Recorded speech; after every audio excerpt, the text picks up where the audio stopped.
हमारे important topics की श्रृंखला को आगे बढ़ाते हुए आज हम बात करेंगे सतत एवं व्यापक मूल्यांकन की। इससे पहले हमने बाल विकास, पियाजी, वाइगोत्स्की, कोहलबर्ग को पढ़ लिया है और आज हम पढ़ेंगे सतत एवं व्यापक मूल्यांकन। जब हम सतत एवं व्यापक मूल्यांकन की बात करें तो सबसे पहले हम सतत एवं व्यापक का मतलब ही नहीं समझेंगे तो आगे क्या है नहीं समझ पाएंगे। सतत मतलब होता है कंटिन्यूएशन की, सत्र पर्यंत बच्चे ने जो प्रगति की है वो कैसे की है, यानी कि सतत बच्चे का जो रिकॉर्ड हमारे पास है वो सतत होना चाहिए। यानी कि बच्चे ने साल भर में जो प्रगति की है उसको हम सतत कह सकते हैं। व्यापक कि बच्चे के एक ही शैक्षिक पहलू को नहीं बल्कि शैक्षिक प्लस गैर शैक्षिक दोनों पहलुओं को मिला के बच्चे ने जो प्रगति की उसको हम व्यापक कह सकते हैं। अर्थात हम कह सकते हैं कि एक सभी पक्षों का समावेश हो बच्चों के, तो उसको हम कहेंगे व्यापक। अब बात करते हैं सतत एवं व्यापक मूल्यांकन की। ठीक है, तो वैसे तो अगर हम बात करें तो जो हमारी परीक्षाएं होती हैं वो शिक्षा का एक भाग होती हैं, क्योंकि जब शिक्षक बच्चों को सिखा रहा है और बच्चे सीख रहे हैं, जब तक हम उसका बच्चे की परीक्षाएं नहीं लेंगे तब तक हमें शायद नहीं पता चल पाएगा कि बच्चे ने कितना सीखा और कैसे सीखा। अब वो जो हम परीक्षा लेते हैं वो किसी भी स्तर पे हो सकती है। एक क्लास टीचर के हिसाब से भी ले सकता है, सब्जेक्ट टीचर के हिसाब से भी ले सकता है, वो एक ही विद्यालय स्तर पे भी हो सकते हैं। वो टीचर के ऊपर डिपेंड करता है कि टीचर ने जो पढ़ा है, टीचर उसका मूल्यांकन किस टाइप से कर रहा है। वो बच्चों से मौखिक सुन के भी कर सकता है और वो बच्चों से लिखित रूप में भी कर सकता है। ये तो बात रही हमारी यहाँ तक, इसलिए हम कह सकते हैं कि मूल्यांकन आवश्यक है। ठीक है, लेकिन फिर हम बात करें कि सतत एवं व्यापक मूल्यांकन को सबसे पहले कहाँ दिया गया, तो हम बात करेंगे राष्ट्रीय शिक्षा नीति 1986 में सबसे पहले इसका सुझाव दिया गया और उन्होंने कहा कि सतत एवं व्यापक मूल्यांकन जिसमें मूल्यांकन के शैक्षिक एवं गैर शैक्षिक दोनों पहलू शामिल हो, अर्थात जो शिक्षा की एक संपूर्ण अवधि पर जोर देता हो, वही सतत एवं व्यापक मूल्यांकन है। शैक्षिक और गैर शैक्षिक का मतलब आप समझ गए होंगे कि जो हमारी परीक्षाएं हैं, जो हम बच्चों की परीक्षाएं ले रहे हैं जिसमें हम बच्चों को क्रमोन्नत करते हैं, मतलब बच्चा 3rd क्लास से 4th में जाता है वो परीक्षाओं के आधार पे जाता है और आज भी परीक्षाओं के आधार पे ही जाता है बच्चा। ये तो रही हमारी परीक्षाओं की बात, यानी कि हमारे शैक्षिक क्षेत्र की बात। गैर शैक्षिक का मतलब होता है कि बच्चा जो है वो अदर एक्टिविटीज़ कैसी कर रहा है, बच्चे का बिहेव कैसा है, उसका जो भी है उसकी कौन से एक्टिविटी में वो अच्छा है। ज़रूरी नहीं सभी बच्चे पढ़ाई में तेज हों, कुछ बच्चे स्पोर्ट्स में भी बहुत अच्छे हैं, वो स्पोर्ट्स में भी आगे तक जाते हैं। तो जब तक हम एक ही पहलू का करते रहेंगे परीक्षा तो ठीक है, जो बच्चा पढ़ने वाला है उस तक तो अच्छा है, लेकिन शायद जब हम एक व्यापक मूल्यांकन नहीं करते तो जो बच्चे गेम्स में अच्छे हैं, अदर एक्टिविटीज़ में अच्छे हैं, उनको हम आगे तक नहीं पहुँचा पाते। इसलिए हमारे जो गैर शैक्षिक जो क्षेत्र है उसका भी आकलन आवश्यक है। ठीक है, उसके बाद इसमें कहा गया सर्व शिक्षित गतिविधियां NCF 2005। तो हमारा NCF 2005 क्या कहता है, तो हमारा NCF 2005 कहता है कि परीक्षाओं के सुधारों को प्रस्तुत करते समय यह कहा गया था कि वास्तव में बोर्डों को वैकल्पिक बनाने पर विचार करना चाहिए। इस प्रकार उसी विद्यालय में बने रहने वाले छात्रों इनके बजाय एक आंतरिक विद्यालय परीक्षा देने की अनुमति दे देनी चाहिए। मतलब उन्होंने ये कहा कि ज़रूरी नहीं है कि बच्चों को बोर्ड की परीक्षा ही दिलाए जाएं, इनसे बच्चों पे दबाव आता है और दबाव में आ जाता है बच्चा। तो NCF ने कहा था कि इसको एक वैकल्पिक रखना चाहिए कि चाहे बोर्ड परीक्षा दो चाहे नहीं दो, बच्चा अपनी स्कूल में भी उसकी परीक्षा दे सकता है। ठीक है, दूसरा जो हमारा NCF है, वैसे तो हम NCF को अलग से पढ़ें लेकिन फिर भी जो हमारा NCF है, तो NCF ने कहा है कि बोझ के बिना शिक्षा, अर्थात बच्चों को जो परीक्षाएं जो कठोर होती हैं उनको ना कहकर बच्चों को एक नॉर्मल वे में, या हम बच्चों के वो हमारी स्कूली स्तर पे परीक्षाएं ले सकते हैं। ठीक है, उसके बाद हम बात करें हमारी एक्ट। जब हम RT एक्ट की बात करेंगे तो हमारे RT एक्ट 2009 है, उसमें जो धारा 29 है उसमें भी कहीं ना कहीं CCE को माना गया है। CCE सबसे पहले सन 2009 में 9th क्लास में लागू हुआ था, पूरे देश में लागू हुआ था CCE 1 अप्रैल 2010 को। ठीक है, लेकिन पूरे देश में 1 अप्रैल 2010 को लेकिन हुआ था, लेकिन यह जम्मू कश्मीर में नहीं हुआ था। किसमें नहीं हुआ था, जम्मू कश्मीर में नहीं हुआ था। ठीक है, यहाँ तक की बात करने के बाद में अब अपन करेंगे बात सतत की कि इसको सतत क्यों कहा गया और इसमें क्या अधिगम है। सतत जब प्रक्रिया चलती है तो टीचर कैसे परीक्षाएं लेते हैं, उन परीक्षाओं का क्या वेटेज होता है, उन चीज़ों को अब हम यहाँ सुचारू रूप से आगे कंटिन्यू करते हैं। अब हम बात करते हैं सतत एवं व्यापक मूल्यांकन की। ठीक है, तो कुल मिला के अब तक भी हमने समझा, उससे यही आशय निकल रहा है कि सतत एवं व्यापक मूल्यांकन में विद्यार्थियों के विद्यालय आधारित मूल्यांकन की उस प्रणाली के बारे में कहा गया है जिसमें विद्यार्थियों के विकास के सभी पहलुओं को और ध्यान दिया जाता है, उसके सभी पक्षों की ओर ध्यान दिया जाता है, उसे ही हम सतत एवं व्यापक मूल्यांकन कहेंगे। ठीक है, NEP 1986 की जब हम बात करेंगे तो इन्होंने जो मूल्यांकन का जो स्वरूप बताया है वो रचनात्मक और विकासात्मक होना चाहिए, क्योंकि बच्चा इस अवस्था में ही रचनात्मक होता है, वह क्रियाएं करता है, और जब हम उसका मूल्यांकन करेंगे, उसकी कमियों को जानेंगे, तो हम उस कमियों को जानकर उन पर निदान करने के प्रयास करेंगे, यही हमारा मूल्यांकन होगा।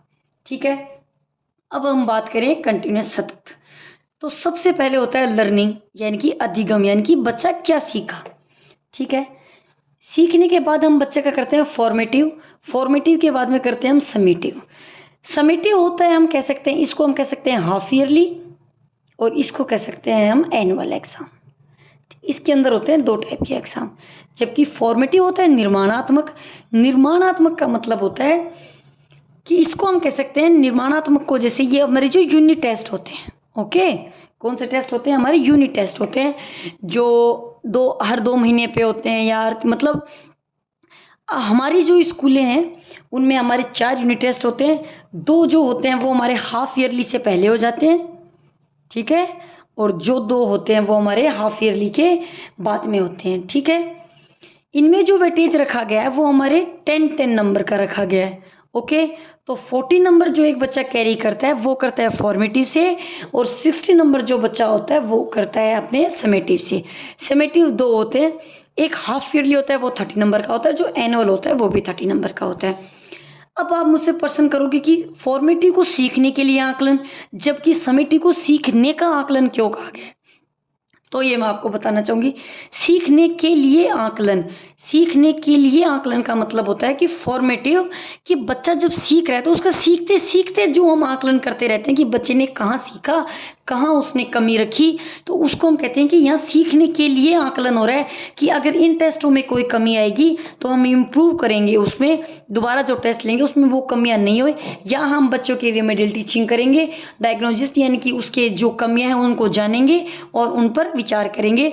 तो रेमेडियल और डायग्नोसिस भी मूल्यांकन के अंदर ही आती हैं, इसलिए ये सीखने के लिए आकलन है, क्योंकि यहाँ हम बच्चे में सुधार कर सकते हैं, ये एक अंतिम परिणाम की ओर नहीं जाता। अगर यहाँ बच्चा 10 में से 8 माना 5 नंबर लेके आ रहा है, तो हम नेक्स्ट टेस्ट में, इस टेस्ट में बच्चों की कमियों को देखेंगे, उनका प्रयास करेंगे, और नेक्स्ट टेस्ट में हम प्रयास करेंगे कि बच्चा 10 में से 8, 9 या 10 में से 10 नंबर लेकर आए। ये होता है फॉर्मेटिव।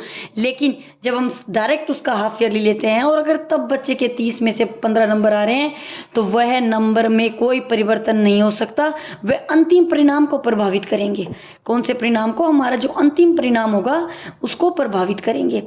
समेटिव जो होते हैं वो हमारे अंतिम परिणाम को प्रभावित करते हैं। अब आप बात करेंगे सीखने का आकलन। सीखने का आकलन मतलब ये होता है कि जो पूरा हमने जितना पढ़ा 6 महीने में उसका हम हाफ ईयरली दे रहे हैं, तो सीखने का आकलन कि जो सीखा उसका एकदम से पूरा आकलन होगा।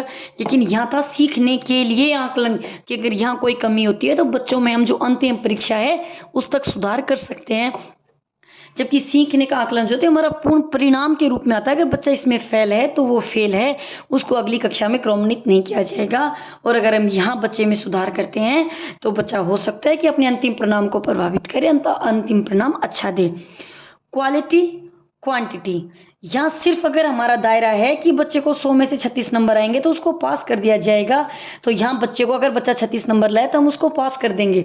लेकिन यहाँ बात करते हैं हम क्वालिटी की, यानी कि हम बच्चे का आकलन करते हैं कि बच्चे को जितना सीखना चाहिए क्या उतना उसको आ रहा है। इस टेस्ट को टीचर ने किस टाइप से बनाया है, कितने क्वेश्चन दिया, अगर टीचर को लग रहा है कि इस टेस्ट में सब बच्चों के इतने नंबर आने चाहिए, उस हिसाब से बच्चा कम नंबर लेके आ रहा है, या फिर बच्चे में हमें लग रहा है कि बच्चा कुछ चीज़ों को सीख नहीं पा रहा है। सीखने के अलग अलग, क्योंकि ये व्यक्तिगत विभिन्नताएं होती हैं। कोई बच्चा किसी चीज़ को जल्दी सीख लेता है, कोई बच्चा लेट सीखता है। जरूरी नहीं होता कि सभी बच्चों की गति एक हो और सभी बच्चे चीज़ों को समान रूप से सीखें। कुछ बच्चे बहुत क्रिएटिव होते हैं, वो चीज़ों को अपने मन से भी अच्छे ढंग से प्रस्तुत कर सकते हैं, लेकिन कुछ बच्चे होते हैं वो सीमित होते हैं, वो जितना क्लास में पढ़ते हैं वो उतना ही लिख पाते हैं। तो ये हो गया हमारा लर्निंग, यानी कि हमारा अधिगम। अधिगम हमने पढ़ा था कि हमारे अधिगम हमारे अनुभवों से प्राप्त किया हुआ वह स्थायी ज्ञान जो हम हमारे जीवन पर्यंत उसका उपयोग करें, उसको कहेंगे अधिगम। जब बच्चा शिक्षा के क्षेत्र में जब बच्चा अधिगम कर रहा होता है तो उसका दो प्रकार से फॉर्मेटिव और समेटिव के रूप में किया जाता है। फॉर्मेटिव की बात करें तो निर्माणात्मक संकलनात्मक होता है, जबकि ये सीखने के लिए आकलन है और ये सीखने का आकलन है। और इसका डायरेक्ट क्वेश्चन तो नहीं आएगा, लेकिन अगर फिर भी इसका क्वेश्चन आता है तो मान ले हम ऐसे कह सकते कि एक टीचर है, वो बच्चों को पिकनिक पर लेकर गई है और टीचर ने बच्चों को पिकनिक की जो जिस जगह पर ले गई है उसके बारे में टीचर ने काफ़ी चीज़ें बताई हैं। और उसके बाद टीचर उन बच्चों को एक एक करके पूछ रही है कि बताओ कि ये क्या है, ये क्या है, ये क्या है। और अगर उसी दौरान बच्चों को वो चीज़ समझ में नहीं आई तो शिक्षक वापस खड़े होकर उन सभी चीज़ों को वापस बच्चे को बता रही है कि ये चीज़ ये है, ये चीज़ ये है। ये तो हो गया हमारा सीखने के लिए आकलन। लेकिन अगर हम सीखने का आकलन करें तो टीचर बच्चों को पिकनिक पे ले गई, टीचर ने अपने हिसाब से बच्चों को वहाँ की जो भी इतिहास है वो बच्चों को बताया। और फिर वो टीचर स्कूल में आकर 2 दिन बाद में उनसे पूछती है कि चलो बताओ, हम वहाँ गए थे तो हमने वहाँ क्या क्या देखा। तो उस टाइम जो बच्चों की जो मेमोरी होती है, जो बच्चों की जो याद होता है वो वहाँ तक ठीक है, जिसमें से कुछ बच्चों को याद होता है लेकिन कुछ बच्चों को याद नहीं होता। लेकिन अब टीचर उनको वापस तो पिकनिक में नहीं ले जा सकती ना, क्योंकि वो एक अंतिम स्वरूप दे दिया गया है, यानी कि सीखने का आकलन है, यानी कि बच्चों ने क्या सीखा है। लेकिन सीखने के लिए आकलन होता है कि जब बच्चों की लगातार क्लास से या शिक्षा जो भी चल रही है उस दौरान बच्चे का जो आकलन किया जाता है उसको हम कहते हैं फॉर्मेटिव में रखते हैं, उसको हम समेटिव में रखते हैं। यहाँ से सीधा भी पूछा जा सकता है और यहाँ से भी सीधा पूछा सकता है। ये भी आप जरूर याद कर लीजिए, यहाँ से भी पूछा जा सकता है और यहाँ से भी। और ये गुणात्मक को और ये मात्रात्मक को, ठीक है। ये हमारे जो लास्ट जो नंबर होते हैं, हम क्लास में अगली जो क्लास में क्रमबद्ध होती है हम हमारे नंबर से ही होते हैं, ठीक है। यहाँ बात करते हैं हम क्वालिटी की। ये बात की हमने सतत की, मेरे साथ सतत बहुत ढंग से समझ में आ गया होगा। इसके बाद बात करेंगे हम व्यापक की, लेकिन व्यापक से पहले मैं आपको मापन और मूल्यांकन के बारे में थोड़ा सा, ठीक है। फॉर्मेटिव हो गया, समेटिव हो गया, समझ में आ गई होंगी इतनी चीज़ें। अब मैं आपको बताती हूँ मापन एवं मूल्यांकन। मूल्यांकन का क्षेत्र व्यापक होता है, यह छात्र के संपूर्ण व्यक्तित्व के संबंध के एक मूल्य का अंकन करता है, जबकि जो हमारा मापन का क्षेत्र होता है वो सीमित होता है, वो कुछ एक आयामों को ही प्रदान करता है, ठीक है। मूल्यांकन जो होता है, मूल्यांकन का मतलब होता है कि जैसे अगर बच्चे ने क्लास में 70 नंबर, 100 में से 70 नंबर लेकर आया बच्चा, तो ये 100 में से 70 नंबर क्यों लेके आया, किस कमी की वजह से लेके आया, ये तो होता है हमारा मूल्यांकन।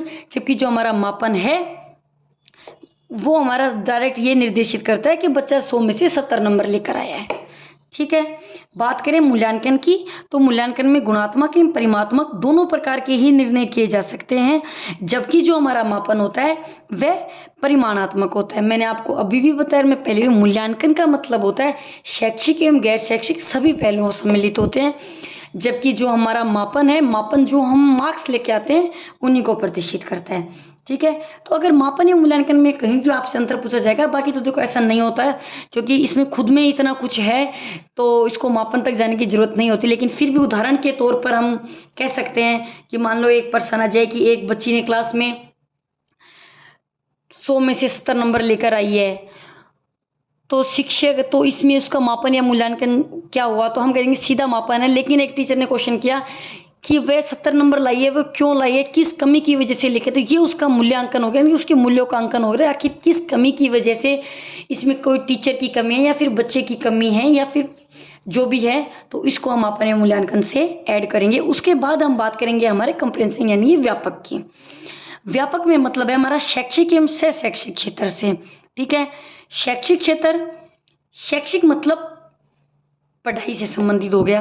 तो उसकी बात करें हम संज्ञान की, संज्ञान हमारे किसने दिया था, जीन पियाजे ने, और संज्ञान के सिद्धांत को उन्होंने मानसिक विकास का सिद्धांत भी कहा था। अब आप पूछोगे मानसिक विकास का सिद्धांत तो यहाँ संज्ञान, मानसिक, और जो हम पढ़ते हैं वो हमारे दिमाग के अंदर तर्क, वितर्क, चीज़ों पे कैसा हमारा बिहेव जो भी है, वो सारी चीज़ें हम यहाँ इनकी बात करेंगे संज्ञानात्मक की। तो जो शैक्षिक जो क्षेत्र होता है वो हमारा संज्ञान, ब्लूम टैक्सोनॉमी जो है उसके अकॉर्डिंग ब्लूम ने 3 दिए थे, संज्ञानात्मक, भावात्मक, क्रियात्मक। तो भावात्मक और जो क्रियात्मक है उनको शैक्षिक क्षेत्र में रखा गया है, जबकि शैक्षिक क्षेत्र में संज्ञानात्मक यानी कि हमारी मानसिक क्रियाओं को, हम गणित को कैसे कर रहे हैं। गणित एक अपने आप में अलग सब्जेक्ट की बात नहीं कर रही मैं, सभी सब्जेक्टों की बात कर रही हूँ, लेकिन इसमें मेन जो बात है वो है शिक्षा से संबंधित, हमारे सब्जेक्ट से संबंधित।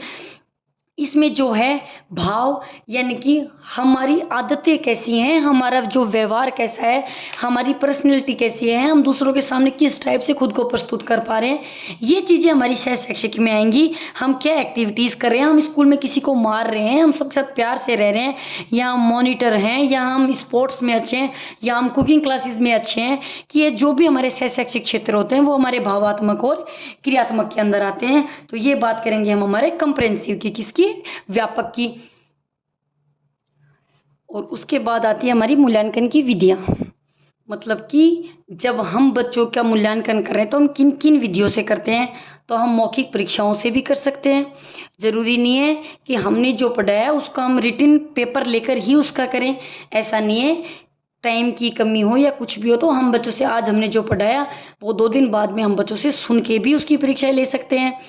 हम बच्चों की लिखित परीक्षाओं से भी ले सकते हैं, प्रायोगिक परीक्षाओं से भी ले सकते हैं, साक्षात्कार करके भी कर सकते हैं, प्रश्नावली विधि से भी कर सकते हैं, अभिलेख तैयार भी कर सकते हैं, शामपट कार्य भी करा सकते हैं, निदान कार्य भी करा सकते हैं, और विद्यार्थी द्वारा तैयार की गई सामग्रियों द्वारा भी हम उसका मूल्यांकन कर सकते हैं। कि जैसे हमने बच्चे को कोई प्रोजेक्ट दिया और हम कहते हैं कि आप, जैसे हमने सोलर सिस्टम पढ़ा है, हमने कहा कि सोलर सिस्टम का एक अच्छा सा चार्ट बना के लाना है, उस चार्ट के बारे में 5-5 लाइन प्रस्तुत करनी है। तो जब हम बच्चों से वो चार्ट बनवा के ला रहे हैं तो बच्चा उस दौरान, बच्चा जो अपना प्रोजेक्ट तैयार करके लाया उसके बारे में जो बातें बता रहा है वह कहीं ना कहीं उसकी नवीन खोज की ओर हैं, वे उसको रचनात्मक कार्य करने के लिए प्रेरित करती हैं। और हमारा सतत एवं व्यापक मूल्यांकन कहता है कि इस उम्र में बच्चा रचनात्मकता की ओर होता है, अर्थात उससे रचनात्मक कार्य ज़्यादा से ज़्यादा करवाना चाहिए, जिससे बच्चे का इंटरेस्ट भी डेवलप होता है और बच्चे में रुचि भी पैदा होती है और बच्चा सीखने के लिए ज़्यादा इच्छुक होता है। सबसे पहला जो सिद्धांत होता है शिक्षा में वो हमारा रुचि का सिद्धांत है। जब तक बच्चे की रुचि नहीं होगी तब तक हम उसको कुछ भी नहीं सिखा सकते, रुचि से ही बच्चा सीख सकता है। ये हमारे मूल्यांकन की विधियां हैं। तो मैंने बता दिया कि मूल्यांकन हमारा एक सकारात्मक पहलू है। मूल्यांकन बच्चों की निदानात्मक की ओर भी ध्यान देता है, और मूल्यांकन विकासात्मक भी होता है, अर्थात मूल्यांकन से हम भविष्यवाणी को भी, पूर्वानुमान भविष्यवाणी का पता लगा सकते हैं। उसके बाद हम बात करें मूल्यांकन के प्रकार कौन कौन से होते हैं। मूल्यांकन के प्रकार होते हैं औपचारिक और अनौपचारिक। अब औपचारिक और अनौपचारिक का मतलब क्या है। औपचारिक मूल्यांकन वह मूल्यांकन होता है कि जो एक अध्यापक के निर्देशन में किया जा रहा है, जब बच्चों को पता होता है कि जब बच्चे को पता होता है कि मेरा टेस्ट है और बच्चा ढंग से घर से पढ़ के जाएगा, तो तब उसका जो मूल्यांकन होगा वो औपचारिक होगा। लेकिन अनौपचारिक मूल्यांकन होगा कि जब बच्चे को पता नहीं होता है और टीचर्स बच्चे को कुछ एक ग्राउंड में मान लो छोड़ दिया और उनको बोला कि आप लोग इन चीज़ों को ऐसे सेट करो, कुछ बच्चे खेलो। जब शिक्षक उन बच्चों को एकदम छोड़ देता है तो उसमें से कुछ बच्चे होते हैं, कुछ पौधों के पास बैठ जाते हैं, कुछ गेम्स खेलने लग जाते हैं, कुछ और करने लग जाते हैं, कुछ पढ़ाई की बातें करने लग जाते हैं। उस टाइम जो उनका आकलन चल रहा होता है उसको हम कहेंगे अनौपचारिक मूल्यांकन, अर्थात किसी एक पक्ष को ध्यान में रखते हुए नहीं किया जा रहा है। टीचर सभी बच्चों का आकलन करके जो मूल्यांकन कर रहा है उसको हम कहेंगे अनौपचारिक मूल्यांकन। कि इसमें अध्यापक एक जगह बैठकर वो सभी बच्चों को अपने निर्देशन में कार्य करवा रहा है और वो समझ पा रहा है कि किस बच्चे की किस में रुचि है, कौन बच्चा क्या कर रहा है। उस दौरान जो उनका मूल्यांकन होगा वो होगा अनौपचारिक मूल्यांकन। उसके बाद में आती है हमारी मूल्यांकन की विशेषताएं। मैं कहूँ मूल्यांकन की विशेषताएं very very very very important है, हर बार क्वेश्चन आता है। तो सबसे पहले हम बात करें विश्वसनीयता की। ठीक है, विश्वसनीयता से मतलब है सबसे पहले तो विश्वास। जब नाम ही विश्वास हो गया तो शायद इसमें ज़्यादा गहराई से समझाने की ज़रूरत नहीं है, लेकिन फिर भी विश्वास का मतलब होता है कि मानो कि ये एक बच्चा है, ये बच्चा जब तक घर में पढ़ रहा है बहुत सिंसियर है, रिश्तेदार अड़ोसी पड़ोसी जो सब होते हैं सब इसकी बहुत बड़ाई करते हैं कि भाई फला फला बच्चा है, वो तो बहुत अच्छा है, ऐसा वैसा। लेकिन जैसे ही इसने 10th पास की, घर वालों ने सोचा ये तो बहुत सिंसियर है, बहुत इंटेलिजेंट है, बहुत सीधा है, क्यों ना इसको कोटा डाल दिया जाए, जयपुर डाल दिया जाए। जैसे ही इस बच्चे को कोटा या जयपुर डाला, बच्चा तुरंत घर से बाहर निकला, बाह्य कारकों से प्रभावित हुआ। जब जब उसके पेरेंट्स उसको यहाँ भेज रहे थे, उस टाइम बात थी विश्वास की, क्योंकि उस पर वो विश्वास कर रहे थे कि कभी गलत नहीं करेगा, क्योंकि ये बहुत सिंसियर है, ये बहुत इंटेलिजेंट है। लेकिन जैसे ही भाई के लगी कोटा की हवा, भाई जी तो उड़ने लग गए और यहाँ उसने विश्वास को खो दिया। यानी कि इस परिस्थिति में वो अच्छा था, लेकिन इस परिस्थिति में वो अच्छा नहीं है। यानी कि विश्वास से अविश्वास की ओर चला गया। तो अगर मैं मेरी भाषा में कहूँ तो विश्वसनीयता, और यहाँ हम इन मूल्यों की बात ना करके हम मनोविज्ञान की बात कर रहे हैं। मनोविज्ञान में भी हम सीसी की बात कर रहे हैं और सीसी में भी हम हमारी परीक्षाओं की बात कर रहे हैं। जब हम बात परीक्षाओं की करते हैं, ये तो एक नॉर्मल सा उदाहरण है जो समझाने के तौर पे दिया है। और अगर हम परीक्षा की नज़रों से इसको समझें तो परीक्षा में जो हमारे नंबर आते हैं, एक बालक विभिन्न विभिन्न अवसरों में प्राप्त करता है। अगर उसकी परीक्षा कहीं भी ले ली जाए, बार बार लेने पर भी उसके प्राप्त अंकों में कोई अंतर ना आए, तो वह परीक्षा विश्वसनीय कहलाएगी। ठीक है, विश्वसनीय का मतलब आप समझ गए होंगे कि परीक्षा को किसी भी वजह से अगर दोबारा लिया जाए और माना कि हमने उसकी जगह बदल दी है, अब परीक्षा यहाँ है फिर कहीं और है, तो भी उसके प्राप्त अंकों में कोई अंतर नहीं आ रहा है, तो वे विश्वसनीयता की ओर अंकित होगी। मूल्यांकन की विशेषताओं में विश्वसनीयता का भी गुण होना चाहिए। उसके बात करें हम वस्तुनिष्ठ, तो यहाँ हमने जब विश्वास शब्द को समझा तो हम वस्तुनिष्ठ शब्द को भी समझेंगे। जब वस्तुनिष्ठ का मतलब होता है, जैसे हमारी कंपटीशन एग्जाम होते हैं तो हम उसमें हमारे कौन से क्वेश्चन आते हैं, ऑब्जेक्टिव टाइप क्वेश्चन आते हैं, जिनको हम कहते हैं वस्तुनिष्ठ, अर्थात उनका एक ही उत्तर होता है, उत्तर एक ही होता है। ठीक है, बार बार जांच करने पर भी उनमें समान अंक है, उसको हम कहेंगे वस्तुनिष्ठता। वस्तुनिष्ठता निबंधात्मक के लिए वैध नहीं है, क्योंकि यहाँ टीचर कहीं ना कहीं हो सकता है कि उसके जो मनोदशा का प्रभाव पड़ सकता है। तो जब किसी भी परिस्थिति में कॉपी अंक जांच की जाए और टीचर की मनोदशा का उस पर प्रभाव नहीं पड़े, तो हम उसको कहेंगे वस्तुनिष्ठ। ठीक है, इस परीक्षा की जो विशेष जो आवश्यकता विशेष है वो ये है कि परीक्षा तथा परीक्षक दोनों ही कर्मक्ष परीक्षा देते समय या उत्तर जांचते समय अपनी रुचि, पसंद या भावनाओं के वेग में ना बहें। इसीलिए परीक्षा में वस्तुनिष्ठता का गुण होना चाहिए। अर्थात मैं कहूँ कि मान लो अगर मैं कॉपी जांच कर रही हूँ और मेरी किसी बच्चे से दुश्मनी है, तो मैं उस पर दुश्मनी निकालने के लिए उसको कम नंबर दे दूँ, ऐसा नहीं होना चाहिए। अपनी मनोदशा का भाव बच्चे की किसी भी चीज़ पर नहीं पड़ना चाहिए। बार बार जांच करने पर भी उसके समान अंक आए। उसके बाद हम बात करें वैध, वैध और अवैध। अब वैध और अवैध का मतलब समझिए, जो वैलिड चीज़ है एक अवैलिड चीज़ है। अब मान लो वैध, कहीं अपन लिखे हुए भी देखते हैं कि वैधता अपरिहार्य, ऐसा कुछ जो भी होता है। तो वैधता से अगर हम बात करें कि परीक्षा जिस गुण के लिए बनाई गई है, यानी कि जिस भी चीज़ के लिए परीक्षा बनाई गई है वह उसके गुणों का मापन कर रही हो। ठीक है, कि यह परीक्षा कितनी शुद्धता से हुई है तथा कितनी सार्थकता से इसमें विद्यार्थियों की योग्यताओं का मापन हुआ है, वो ही हमारी वैध है। मतलब जिस चीज़ के लिए परीक्षा ली गई है वह उसके गुणों का एकदम ढंग से उसका पालन कर रही हो, तो वो चीज़ वैध कहलाएगी। अगर हम इसको ढंग से समझने की कोशिश करें तो हम वैधता को यूं भी समझ सकते हैं कि मान लिया पेपर है रीट का, रीट में जो मैथ्स है वो हमारे जो टॉपिक्स हैं, जैसे हमारे टॉपिक्स जो भी हैं, मान लिया जब हम इसका पेपर देने जा रहे हैं तो परीक्षक ने जो पेपर बनाया वो बना दिया एमएससी लेवल तक का, बच्चे तैयार करके गए यहाँ 10th लेवल तक का, पेपर आया एमएससी तक। तो कहीं ना कहीं वो उस वैधता का मापन नहीं कर रहा है, क्योंकि हम जिसके टीचर हैं, हम 8th क्लास तक के टीचर बनेंगे, हमें यही चीज़ें पढ़ानी है, हमें एमएससी वाली चीज़ें बच्चों को नहीं पढ़ानी। तो कहीं ना कहीं ये चीज़ वैध नहीं है।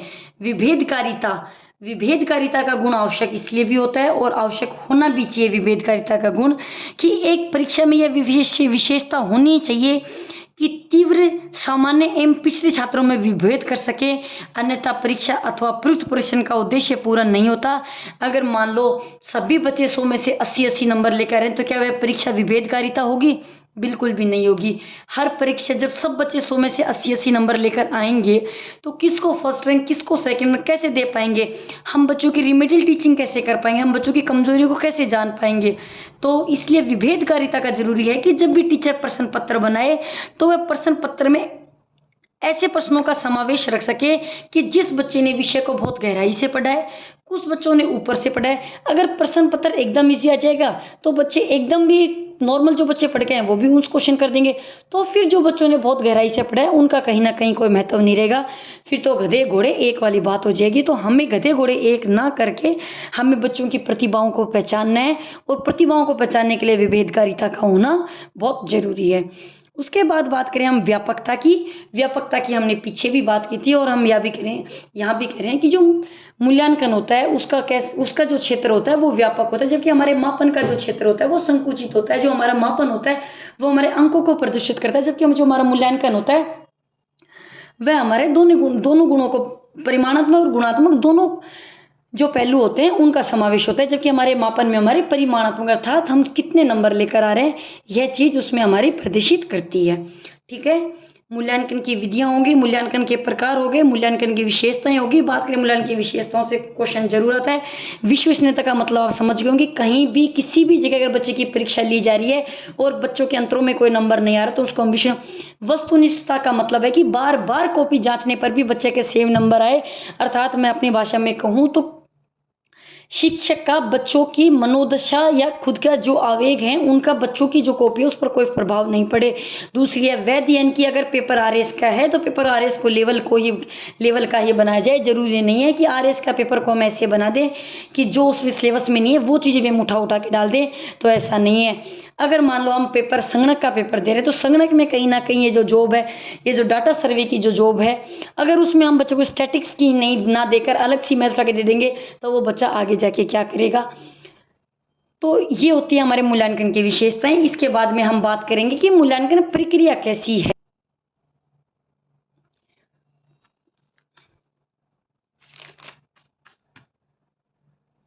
मूल्यांकन, अब मूल्यांकन प्रक्रिया कैसी है? तो मूल्यांकन है त्रिध्रुवीय प्रक्रिया। कैसी प्रक्रिया?